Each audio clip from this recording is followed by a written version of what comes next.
men of football, Francis Bourke. In my third league game, Sam Newman ran through me, dislocated my shoulder and gave me a broken jaw. And Francis said, "You're weak, Rex, get up." Francis, do you remember that day at Geelong? It was a long time ago.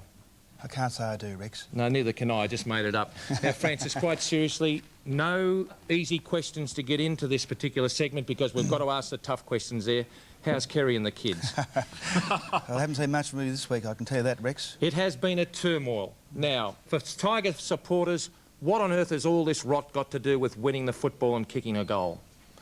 Well, basically, that's the whole ball game, Rex. It's because we haven't been winning the games and kicking enough goals that there's been a reaction that really has been precipitated by a performance last week that we thought that wasn't good enough. And as you know, the rest now is history. Has it reacted badly against the marketing of the club? Is it more important for the club to be financially viable or successful on the field, in your opinion, Francis? Well, both go hand in hand, Bob, and I think that from the point of view of marketing of the club, I think the Tigers had to be seen to be doing something. Yes. And that's basically the essence of what's happened this week. You've been doing something for about 8 years, sacking the coaches. So you decided to have a change. Well, I suppose if you take on a coaching job, you know what the possibilities are, but basically that's right, Bob. Francis, I've get down to the Richmond Football Club a little bit through business, as you probably know, and Doug Vickers and Brian Waldron have really done an outstanding job in recruiting. If you look at the Fitzroy boys and Jamie Tape and Schaefer and these guys, so how difficult is it for a club to get up when they're down, because really they've put a lot of effort into that recruiting for the Richmond club? Yes, that's true, Peter. It's yet to be proven that a club like the Tigers, who started really from rock bottom when the drafting was introduced, can actually climb the ladder. And unfortunately, when that happened, the Tigers were starting off with very, very few established players, and of course have found it very difficult to give the players that they have drafted enough of the blooding and the sheltering and the development. Unfortunately, they've been thrust right into the hot seat, and I think that's told against us in many ways. Now, Francis, sorry, Bernie. Yeah, I was going to say 4 directors have resigned. The ultimatum was given apparently by Leon Daphne, and there could be another 2 going. Is that right, Francis? There'll be more of a shake-up on the board?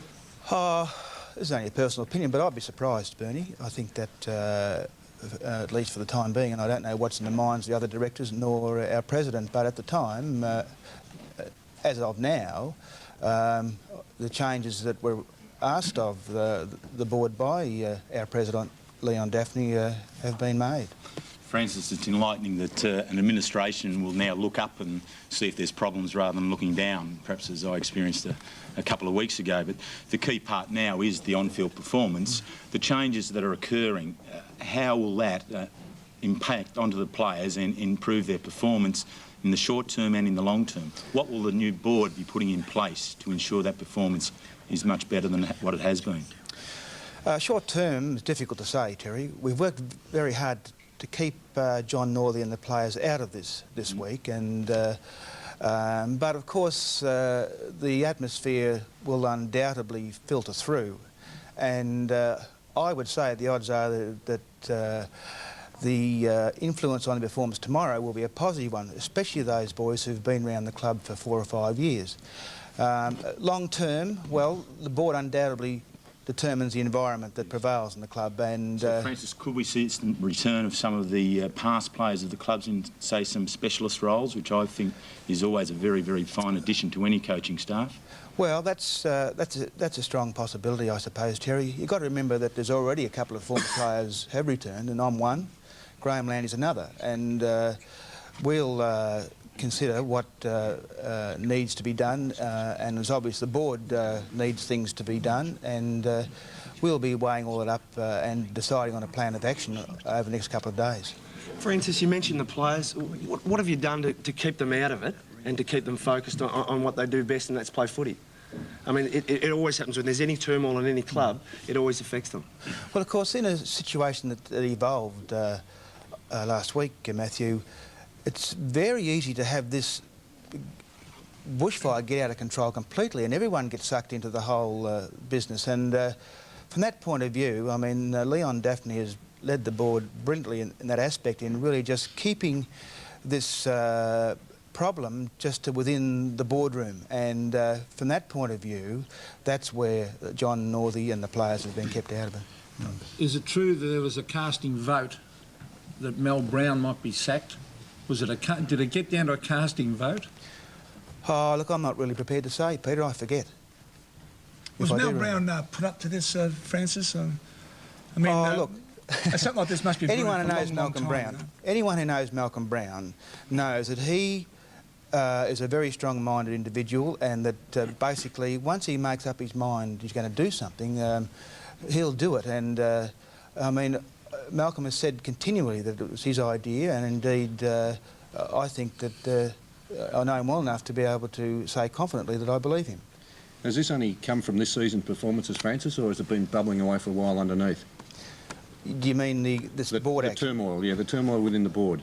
I think that it's come to a head in the last week or so, Bernie, basically because it's been a long time now since Richmond was regarded as a successful team, and it's really the culmination, I would think, of many years of frustratingly disappointing performances. And I think that now it came to the point where the things just weren't going to be allowed to roll along anymore. Now, Francis, you're one of the greatest all-time players for Richmond in their golden era. Does it concern you that Kevin Bartlett, who is the most decorated player along with Jack Dyer in the club, and Michael Roach, a record-breaking full forward, was reported during the week in the press of having been asked to leave the premises? Does this concern you? Was that incorrect, or did that happen?